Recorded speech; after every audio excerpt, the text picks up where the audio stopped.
Bismillahir Rahmanir Rahim. In the name of Allah, the Beneficent, the Most Merciful.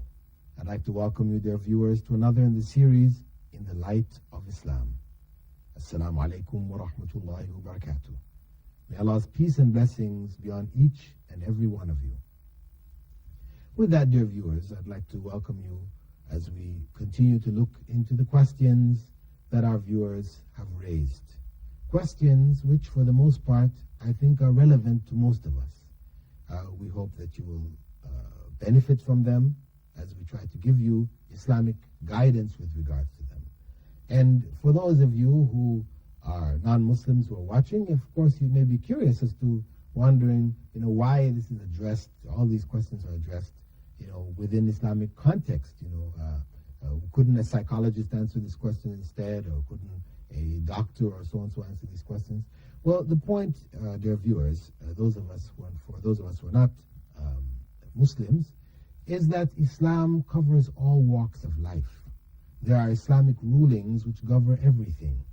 So it doesn't matter what subject the question comes from, there is Islamic light which can be shed on it.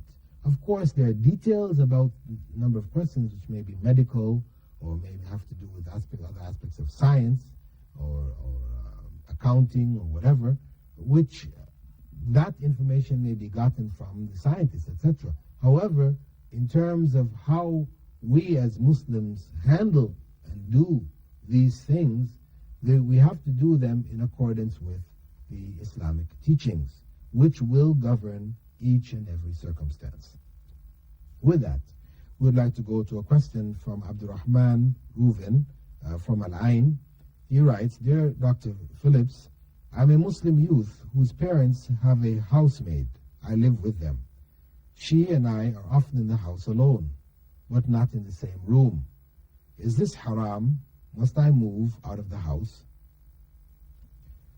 Brother Abdurrahman, the basic principle in Islam is that a man and woman should not be alone in an enclosed area, by themselves, if they're marriageable. That is, they can marry each other, not children, etc. And they're male and female. These are the circumstances which make it forbidden or extremely disliked in Islam. So if you are in one part of the house and she is in another part of the house and you're not coming together in any single part of the house, then this is a circumstance which, is permissible for you. I mean, you have to be careful to guard yourself that you remain in that part of the house. Especially as a young person who's living in your parents' home, and I can imagine it's not easy for you to just say, okay, I'm going to go out and get another place. In general, of course, even within the house, being alone inside the house, I mean, this is a circumstance. Even though she is in one part, you're in one part, some temptation does exist. But at least, if you remain in your part of the house, you are in a reasonably acceptable circumstance. Our next question is from Kathy, writing from Dubai. She said, Dear Dr. Bilal, Assalamu alaikum. Very recently I met a Muslim gentleman and we were discussing over a sandwich. He said he was eating a club sandwich. So I reminded him that club sandwiches consist of pork, which is forbidden, which is a forbidden meat in Islam. His answer was, all Muslims drink, so drink is not forbidden.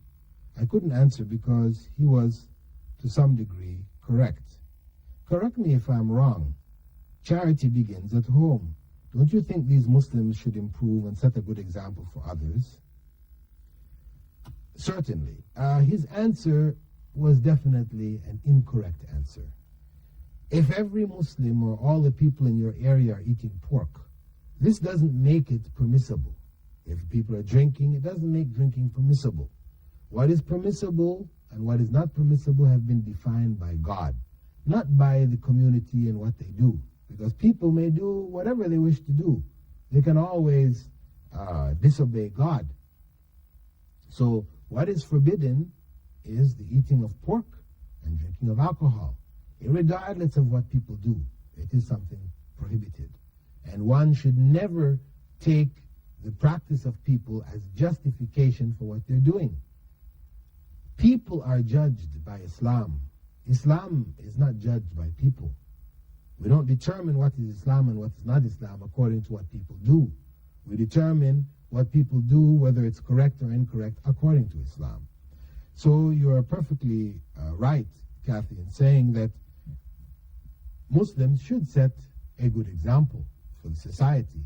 This is why God said in the Quran, "Kuntum khayra ummatin ukhrijat linnas." You are the best of nations that were taken out from amongst the masses of people for mankind. Why? Allah goes on to say, because you command the good, تَأْمُرُونَ بِالْمَعْرُوفِ وَتَنْهَوْنَ عَنِ الْمُنْكَرِ, and you forbid the evil, وَتُؤْمِنُونَ بِاللَّهِ, and you believe in Allah. This is what makes Muslims, makes Islam acceptable to God, and makes them the best of mankind. That they command the good, and they forbid the evil, and they believe in God. If they're not doing these things, if they don't believe in God, if they're not commanding the good and prohibiting the evil, then they are like the rest of mankind, if not the worst of mankind. So it is the duty of Muslims to set the example of what is right in society by their own personal dealings, that they live in accordance with the teachings of Islam. Otherwise, they may be Muslims in name, they say they're Muslims, however, that Islam is not acceptable to God. It will not be a source of salvation. Islam without Iman or faith is just an empty shell of rituals. There must be Iman, there has to be faith there. That is, that a person takes the principles of Islam to heart and lives according to those principles. It doesn't mean then that they become angels, never making any mistakes. Of course, we're human beings. No matter how much we commit ourselves to righteousness, we still commit evil. However, this doesn't become our general character. You know, a Muslim, a true Muslim, one who has believed as he should believe or she should believe, would not be known as an evil character. These two things don't come together. You know, as the Prophet Muhammad, may God's peace and blessings be upon him, said, Al-bir husnul khuluq. Righteousness is good character. So it's not conceivable that we have a righteous person who is of bad character, bad morals. You know, they are either corrupt in their dealings with people, women or men or alcohol or drugs or whatever, you know, or that they are in their dealings, they are of bad manners, that is, they cheat, they steal, they are, you know, disrespectful, you know, they scream, they shout, and, you know, these are not the characteristics of belief. So, you are perfectly correct, Kathy, in making this observation. And you close saying that I love Islam, it is the best religion. I hope that if you are not yourself a Muslim, that you consider seriously learning the principles and accepting it. Because if you love Islam and consider it to be the best religion, then you should be practicing it. The love of Islam by itself will not benefit you unless you live according to Islam. The next question we have is from Kalba, and it was sent in by Sajitha Hamid. She writes, Dear Dr. Bilal, Assalamu alaikum. I would like to ask you two questions. The first question is one relating to zakah. Suppose a person has 1 lakh, that is 100,000 dirhams, in his possession. If he pays the zakah for that amount this year, does he have to pay the zakah for the same amount in the following years? Now, if a person pays zakah, if a person has, because remember first zakah, this is compulsory charity. which they have to pay on their wealth, which they have accumulated, saved for over a period of 1 year. If it is more than the minimum amount, which is somewhere in the neighborhood of 1,000 to 3,000 dirhams, if they have wealth valued over that amount, then they have to pay 2.5% of that wealth to the poor, not to a church or to the priest or whatever, but it's given to the poor. Now, what happens is that every year that a year has passed, you pay 2.5% of what you have. It doesn't matter that you paid so much last year. If you had 100,000 last year, you paid your 2.5%, and then this year comes and you've over the period after paying, you accumulated enough to get you up to 100,000. You pay the 2.5 again. Or if it was decreased and you didn't increase it up to that point again, you just pay 2.5% of whatever you have. But that's the point, that each time, as long as what you have, a year has passed on it, you pay 2.5%, having that amount. Right? Meaning that if halfway through the year you get a certain amount, which increases your money up to another figure, as long as you're over the minimum requirement of 1,000, say, dirhams, between 1,000 and 3,000 dirhams, then you pay your 2.5%. This is the simplest way to make your calculation. Now, though technically speaking, the increased amount is, the zakah is not required on it until after a year passes. Money is coming, increasing, decreasing throughout the year. It's clumsy trying to figure out, this extra 5 dirhams or 10 dirhams or 100 dirhams, did I have this one for a year? No. The easiest way is just at the end of each year or the beginning of each year, you look at your savings. If it's more than the minimum amount, then you pay your 2.5%.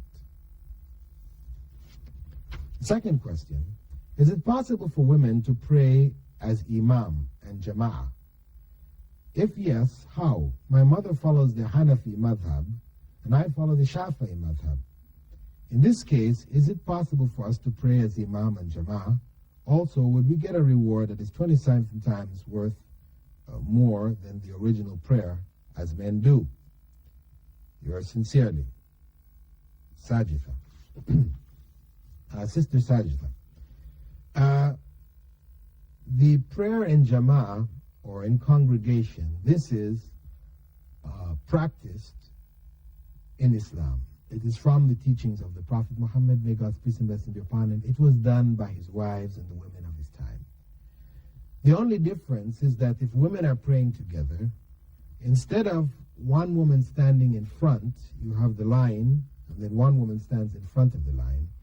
In the prayer and congregation for women, they all stand in a single line, and the woman stands in the middle of that line,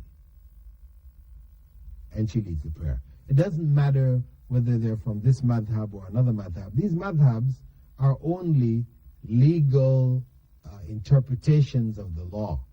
They don't represent other religions or division within the religion. Anybody may pray with others from the other schools of jurisprudence, marry among them, whatever. This has nothing to do with the religion per se, in terms